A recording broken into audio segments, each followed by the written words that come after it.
I was in the Philippines for my third time back in 2015.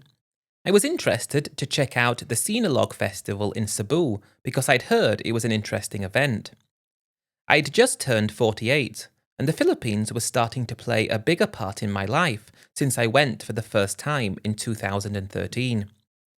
It was my idea that when I hit 50, I would retire to the Philippines. My finances were coming together quite well, and I was confident that when I hit 50, I would have enough money to retire.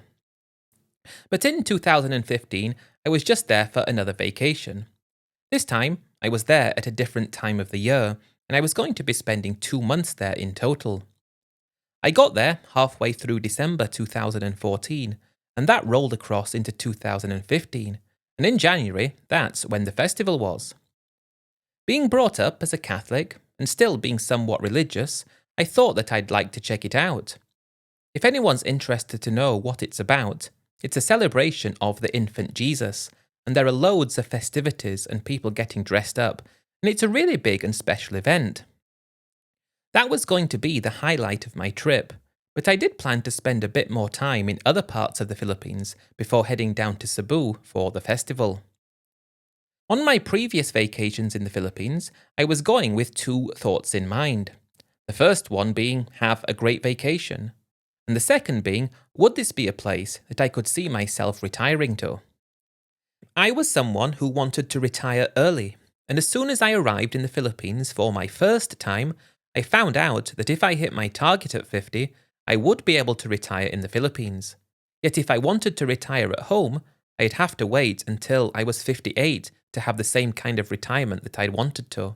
So I knew that the Philippines was where I was going to live, even after that first time in the country. The second time I was there was just going to different places that I'd not been to yet, learning more about the country and getting more stuck into the cultural side of things that I'd not really witnessed on my first vacation. I wasn't one of the sorts of people who liked the nightlife. I know many people do go to the Philippines for the nightlife, but that wasn't why I was there. Although I was open to the possibility of meeting someone if I met the right someone. It wouldn't have been in a bar. On both my previous vacations, I'd never met anyone, and that was fine with me. That's not what I was there for. I was there for myself. And I just want to stress that I wasn't the sort of guy who was looking for that kind of thing.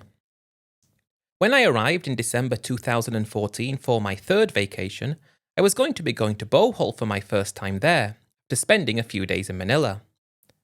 That was a place that I'd not been to yet, and because I was interested in looking at lots of different places to see which one I liked the most, and I'd heard many things about Bohol, that's why I decided to go there. And it was on Bohol that I rang in the new year. It was a great experience on the beach in the warm weather, a lot better than celebrating New Year back from where I came from in America, where it was cold. But it was on Bohol that I did meet someone that I was actually interested in. The first time I met a girl in the Philippines who I could see myself wanting to spend time with. I was only going to be there for another week, and I went on a few dates with her. That was my first time dating in the Philippines, and I was starting to enjoy it. It didn't lead anywhere though. We went on 3 separate dates, and I was due to leave Cebu for the festival. She didn't want to go with me, and I didn't want to say, so it wasn't really a big enough connection there to continue with it. But it did open my eyes to the fact that there were lots of girls in the Philippines who were interested in meeting a foreigner like me. I knew that was the case already, but now I was open to actually meeting someone, as long as I met them somewhere that wasn't in one of the bars of Angeles City. That was something I would never have done. I got the ferry from Bohol to Cebu and went to my hotel. This was about 5 days before the festival was due to start, and you could already feel that there was a busier atmosphere there than normal. At least it was busier than the times I'd been to Cebu before. I'd been there both of my last vacations, and it was my favourite place in the Philippines. To this day, it is still my favourite place in the Philippines, although I don't really want to go there ever again. I kind of already made my mind up, though, that my retirement was going to be in the Philippines, and Cebu is where I was going to live. I spent the 5 days before the festival just enjoying myself. I mean, what else do you do on vacation? That's what I was there for, and I did feel right at home in Cebu. And I thought when I go next year, which would have been when I was 49, the year before retirement, I would probably just go to Cebu and not bother going anywhere else. The day before the festival, the city was alive, things were getting ready, and I was excited to be there to experience all the action. I didn't know what it was going to be like. I'd not really watched any videos about it or read about it apart from just a little bit that said it was a great experience and a highlight of Cebu, so I didn't know what to expect. The day of the festival was really exciting. I walked out of my hotel, which was in downtown Cebu, and the roads were packed. There were people everywhere, and they had processions and lots of festivities, and everyone was really enjoying themselves. I was really thankful that I was there to witness it, and also because it was a religious festival and I was Catholic. I still am Catholic. I felt like I fit right in. About halfway through the festival, I was just sitting in a cafe, getting a bit of break from all the action, because it was very hot and there were people crowded around everywhere, and it made you feel tired because of just how hot it was. It was when I was sitting in that cafe with an iced coffee. It was kind of on the street where I was sitting, and there were people absolutely everywhere, and all the tables were full, so I was lucky to get one. But a girl walked in and got herself a coffee, and she was looking around for a place to sit, and I just beckoned her over and said, by all means, sit here. She thanked me and sat down, and then we started talking. I found out that she had been there with some of her family. Her elderly mother and father had already left and gone home, and they lived quite far to the north of the island, and she decided to stay and she was going to spend the night with a friend. She was offering up this information without me even asking, yet I was interested to find out more, even though I didn't know why. I was just in the right mood for a conversation, and we spoke at length for about an hour in the cafe, and then I wanted to go and have a look around at more of the festivities. That's when she said, would you like me to join you? I'm here by myself now because my parents have left, and she said something about her siblings were actually working somewhere else, so they weren't able to attend, and that's why she was there alone. So I thought that sounds harmless enough. Let's go and have a look around together. That led to us spending the entire day together, really soaking up the festivities and having a fantastic time. And it also led us to having a meal in the evening when everything started to die down. I wanted to take her out as a way to say thank you for explaining to me what the festival was about in more detail. She told me things that I didn't yet know. It was just nice to have a meal with her and get to know her and talk in a bit more quiet location. Everything was so noisy throughout the whole day, it was difficult to have a conversation without having to shout, so it was nice to calm down a bit. I was very tired after the day, and she looked tired as well, but I gave her my number after we ate and she just said she would call me. I never expected that she would, but I did like her. She just seemed to be the type of girl that was very laid back and open to the opportunities that life threw at her. I only had 4 days left in the Philippines before going back home. I was in Cebu for 3 of those, and then I was going to spend a day in Manila before the return flight. The following morning, I just did what I usually did in the morning when I was there, and I was sat down having an early lunch when she called me. She said it was great to meet me and thank you for the meal last night.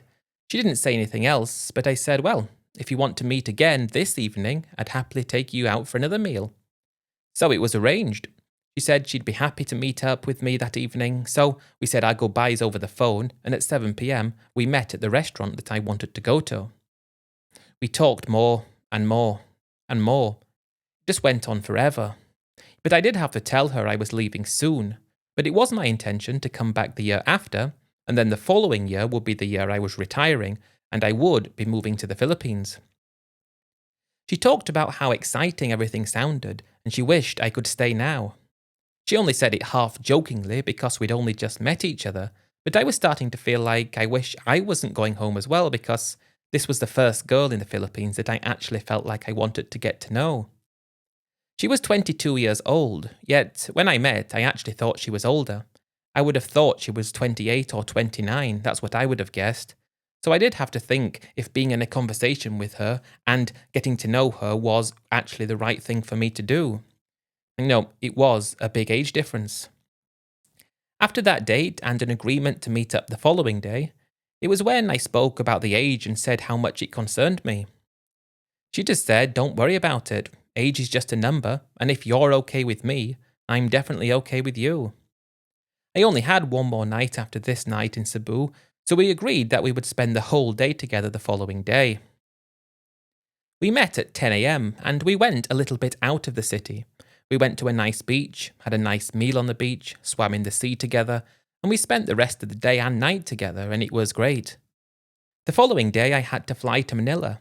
I was going to spend one night there before returning home, and we had talked about it if we wanted to continue this relationship and I wasn't there, and we both agreed that we wanted to. I thought that we could stay in a long distance relationship. I could see her the following year, and then after that, because I'm moving to the Philippines, we could live together. It might be difficult for a few years, but it's going to be okay, and it's going to be worth it in the end. That's how much I thought about her. She was a really special girl, and I wanted the relationship to continue. It was difficult when I left, but we had each other's contact information, and video calling was a thing, and I told her I'd speak to her when I was in Manila, and then when I got home. It was difficult flying out of Cebu. Part of me was thinking I wish I actually didn't meet her, because if I didn't, I wouldn't be feeling like I did now. But the other part of me was so glad I met her because I envisaged a future with her. I called her when I was in Manila, and she just said she'd gone back up to her family's house. And then I spent the day there doing a bit of shopping, buying things I wanted to take home. Then the following day, I did fly home and got back into my normal life. It was always my plan to retire at 50, and I wasn't prepared to bring that retirement closer because when I got to 50, as opposed to how old I was then, which was 48, those extra few years of working would have given me an extra $50,000. That's a lot of money, and I wasn't prepared to not have it. But we spoke every day for the first 3 months, just normal conversations, just like we had when I was there. We always used to say how much we couldn't wait to see each other again, and we were talking about what we did during the day, what I was doing, what she was doing, and just normal conversations that you had when you're in a long distance relationship. It was after about 3 months that she said that her mother, who was elderly, she was the youngest of all her siblings, but her mother was unwell and had been for a long time, and the bills had been mounting up, and she asked if I could help pay for the bills. It was only going to be a few $100s a month, so I thought I might as well just agree because the worst that could happen is I go back to the Philippines for my next vacation, which would have been in about 9 months' time, maybe slightly longer because I wanted to go at a different time of the year, and then the worst could happen would have been I lost a few $1,000s if things didn't turn out. So I was prepared to risk it and help.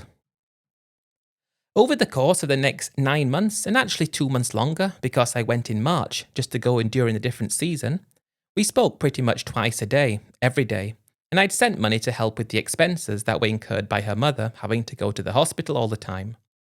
I also sent her a little bit of money for herself, but it wasn't a lot of money. It wasn't going to affect anything I was doing, so I didn't mind. When I flew back, I went straight to Cebu. I landed in Manila, a connecting flight to Cebu, and she was there to meet me. It felt like we'd never spent any time apart, and I had a full month in Cebu to just really take this vacation as if it was an attempt at what retirement was actually going to be like. I wanted to do the sorts of things I would do when I was living there, as well as doing things because it was a vacation, so it was kind of like a trial run for retirement. This was in 2016, and our relationship got even more serious when I was there. I even went up to visit her mother at the family's house. I was invited because they knew that I was in a relationship with their daughter, and we'd been speaking for over a year, and they knew the relationship was serious.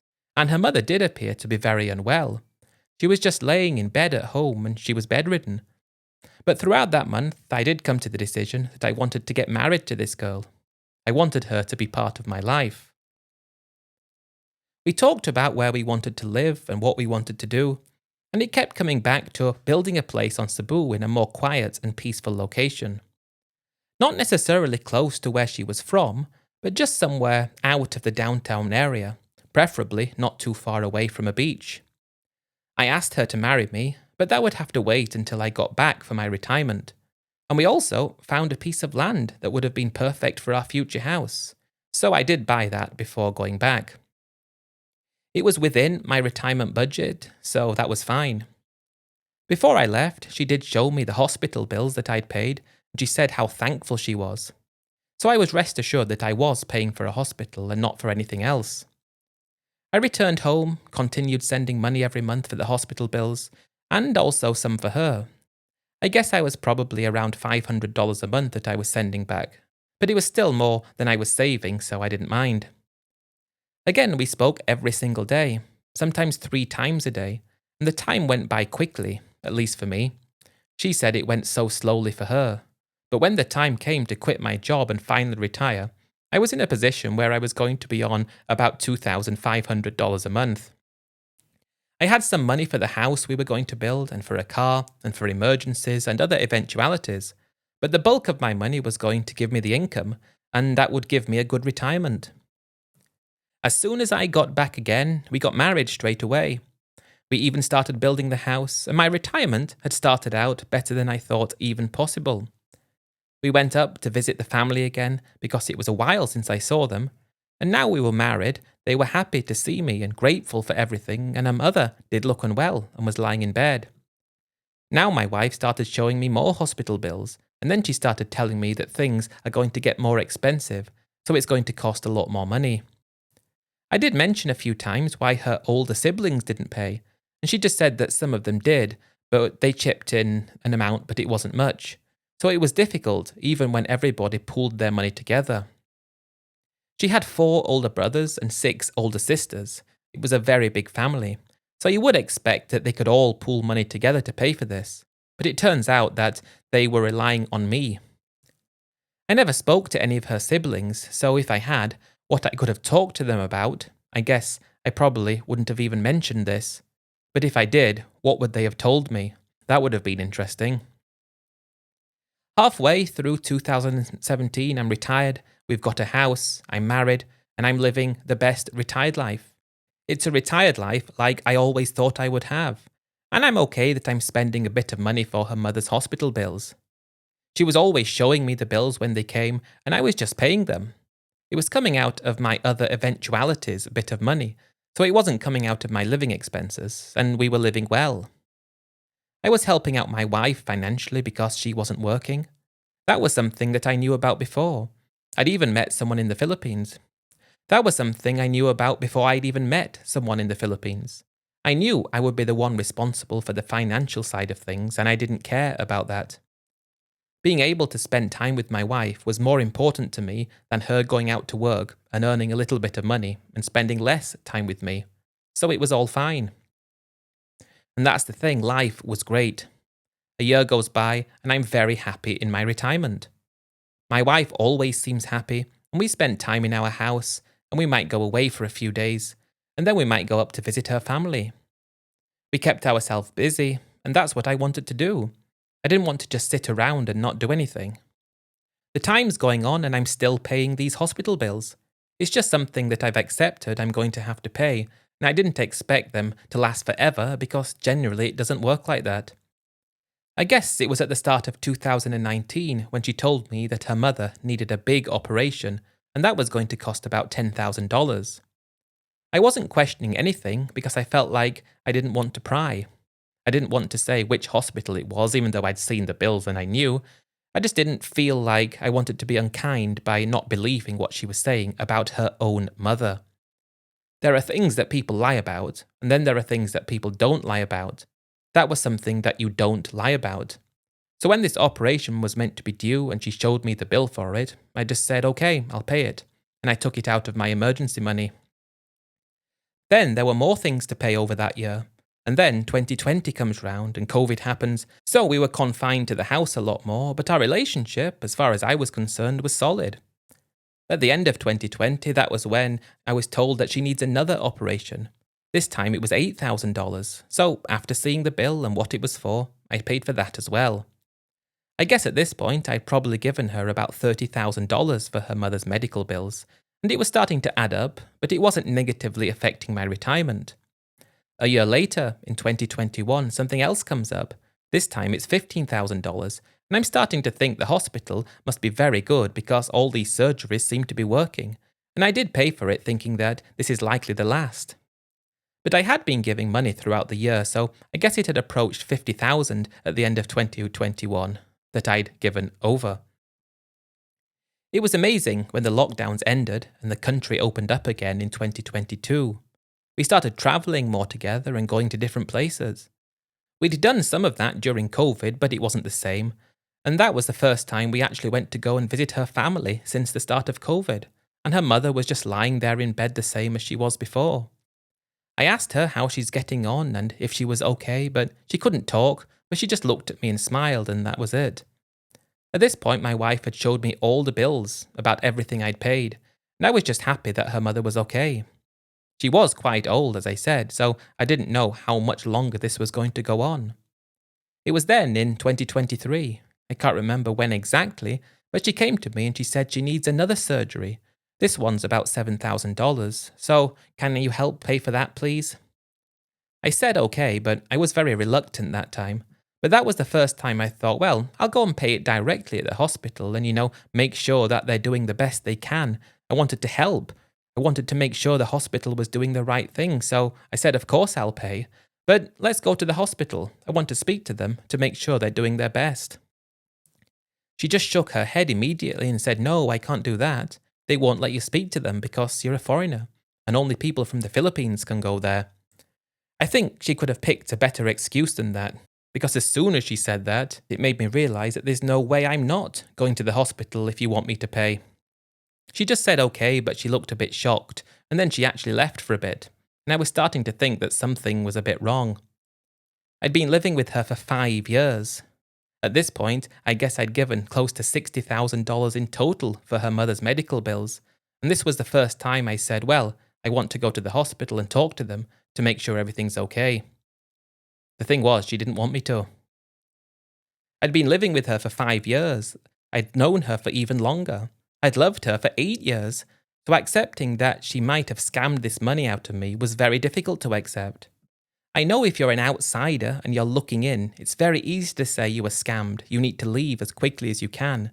But when you're so heavily invested, both financially, emotionally, and mentally, then it's more difficult to accept the truth, even if you know you should accept the truth. When she came back, I had to push her a bit more to get an answer out of her, but she just presented me with the bill from the hospital and said, this is the bill and this is what everything's for. If you want to call them, you can. But I didn't want to call them. I wanted to go. That was the first time I paid close attention to the bill. I mean, a lot closer than I did before. I always read it. But it had the name of the hospital on it, and I looked at her and pulled out my phone and said, what's the name of the hospital again? Like I said, I knew what it was, but I wanted her to say. So she said what it was, and I Googled it. And then I called the number on Google, because the number on Google was completely different to the one on the bill. I talked about her mother with the hospital, but they couldn't give out any personal information because I wasn't related to her. So I put the phone down and called the number on the bill she'd given me. They answered as if they were the hospital, yet something was wrong. It wasn't the same number as it should have been, and when I put the phone down after speaking to whoever it was, I just looked at my wife and said, tell me the truth. Something's wrong here, and you need to tell me what's going on. She just refused to say anything. It was as if saying something would make everything too real for her, and she just said, don't worry, everything's okay.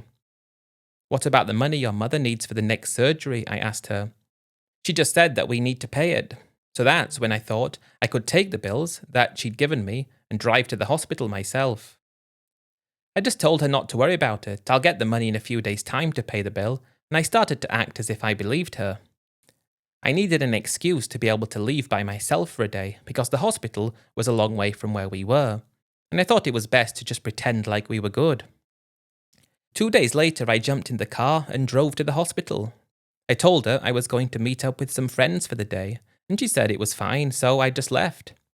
I'd taken all the hospital bills with me, so I got to the hospital and I asked them if these were from the hospital. They just looked at me and said no. They didn't look anything like the bills when they showed me a real one. I mean, they were quite similar, but they were obvious forgeries, and they just said no, we've got no record of a person like that in the hospital. I didn't know what to say when they said that. I mean, I was 99.9% sure that this was the case anyway, but I needed to hear it directly from the hospital. So I drove back and I confronted my wife immediately. I showed her that I'd been to the hospital, and she knew that I'd been. And I told her that they've got no record of any surgeries for your mother, and these bills are not real. So tell me what's going on right now, or I'm going to the police. That's when she broke down, and the truth was 1,000 times worse than I thought it was going to be. I thought it was just going to have been a question of her lying about her mother and giving the money to her family and saving a bit for herself. But the truth was, the money was going to her Filipino boyfriend. Her Filipino boyfriend was the guy who answered the phone on the fake bill. And now, she said, her Filipino boyfriend is the love of her life. And he said that it's okay if I marry you, as long as we get some money. That was very difficult to listen to. The thing that hurt the most was not necessarily the money. I mean, it was a lot of money that's gone, but it wasn't going to destroy me. It wasn't necessarily the house that I built. That was also a lot of money gone. But I wasn't going to get it back. But again, it wasn't going to destroy me. It was that the reason that she came up with for wanting money, that was what was the bad thing for me.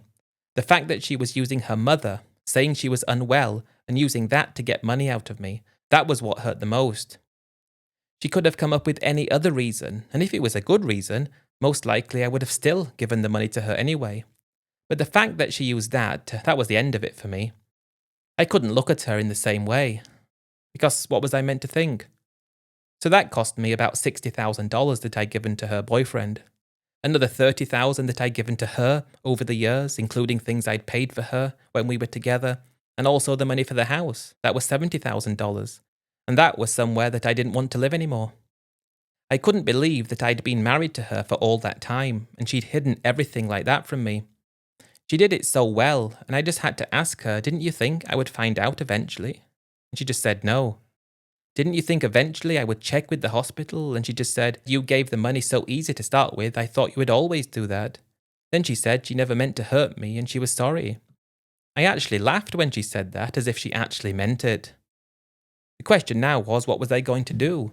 There was no way I wanted to stay with my wife anymore, but the house was in her name. I'd already given her money, and the car was in her name, so I said to her, we're not going to stay together anymore. And if you don't want me to report your activity, then I suggest you do something to get me some money back. Otherwise, I will report you. I told her what she did wasn't acceptable, and she knew I was serious. She just left and said she'd try and sort something out, and came back a bit later and said, okay, you can have the car, and I have $4,000 left. I will give you that. And I get the house. I thought that was better than nothing, so I just accepted it. There was about $25,000 in the car, so it wouldn't be like I lost everything. All in, I got about $30,000 back, so I still lost a lot. It was a very painful process, getting the marriage annulled, very difficult in the Philippines. I left Cebu and never planned to return there, my favourite place in the Philippines. I don't want to go back. I went first to Manila, just to get my head straight, because it was quite a shocking realisation and a shocking truth when I went from feeling like everything was good to then coming to the understanding that I'd been scammed for years. But I was also happy to get a little bit of money back, which would make it a little bit more difficult for her and her boyfriend. I thought about where to move, and I was still thinking 3 months later where to move, so I just decided I was going to stay in Manila. I still had some money left, which was good, and I still had my income, and I got a new girlfriend, yet I'm doing this relationship very differently than the last one. I'm not going to be purchasing anything in her name. I'm not going to be giving her any money, other than for normal things, and I'm not going to make the same mistakes this time. I told her about what happened with my wife, and she just said that most people in the Philippines would never do something like that. I know most people in the Philippines wouldn't do something like that. This is not anything negative about the country of the Philippines. This is just one person who I happened to meet in the Philippines and who happened to be from the Philippines. This is not directed at the country, which is just about a person and what happened to me. I still love living in the Philippines, but that was a lesson that I wasn't expecting to learn. I rent a nice place in BGC, which does eat into my budget. I'm considering buying a condo in BGC in my own name, because I do have the money for that. Yet it would be downsizing from a big place into a small place. But it would also mean that I would have more money every month to spend. I don't have any advice for anyone because who am I to give advice? But you can think you're in the best and happiest position in your life, yet it could all be fake. My whole marriage, the whole relationship, it was all fake, and I'm glad I found out when I did.